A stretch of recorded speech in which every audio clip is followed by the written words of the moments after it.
Sisi kama Gen Z tumeamua tutatembea na vijana ama namna gani?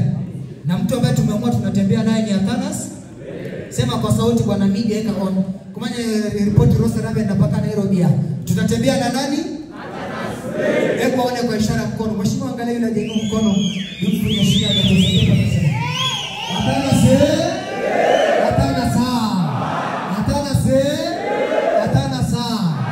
Athanas wapi? Mbele. Athanas wapi? Athanas wapi? Mbunge ni nani? Mbele. Mbunge ni nani? Mbunge ni nani? Na hiyo mambo sisi tumemaliza. Eko kazi kibidi supu kabisa. Bidi supu kaloli vijana.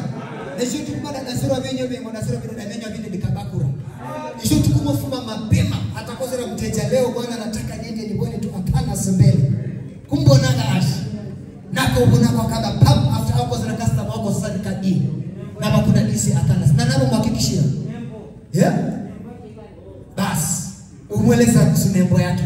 Lakini sisi tumeamua tutatembea na Athanas mbele. Na naomba kumheshimiwa ya kwamba vile tumeongea kuhusu hao vijana washike mkono hao. Wengine wako hapa wanahitaji kwenda driving school, si ndio? Waambie kuna license mwendeshe magari mabasi, si ndio? Waambie kuna viwali ya matatu, si ndio? Waambie kuna tamka na biashara ramzi ndio katukabidisha pikipiki yako, ni mwana wauza kubora kidogo bai, si ndio? Si unipigie kofi moja kama umebarikiwa na hiyo. Na isingili baba sasa wananchi kwa njia ya upole na unyenyekevu. Nilibesha kwa kifua chini. Nilibesha kwa ajili ya wanakombo wala dangia nisibeli mbele. Sisi tunakuja kwa unyenyekevu kuambia bwana dacha daba mlomba nafasi. Mumne kiuki jana atakamwomba na mtini ulisoma reimbiri maana wadima.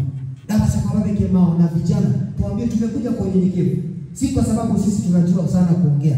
Si kwa sababu sisi ni wema, lakini tumekuja kwa heshima kumwombea mheshimiwa Athanas mbele ili aketie kiti ya ubunge na tuonyeshe mambo kule mbele yako namna gani. Sisi tumpigie makofi mazuri mheshimiwa.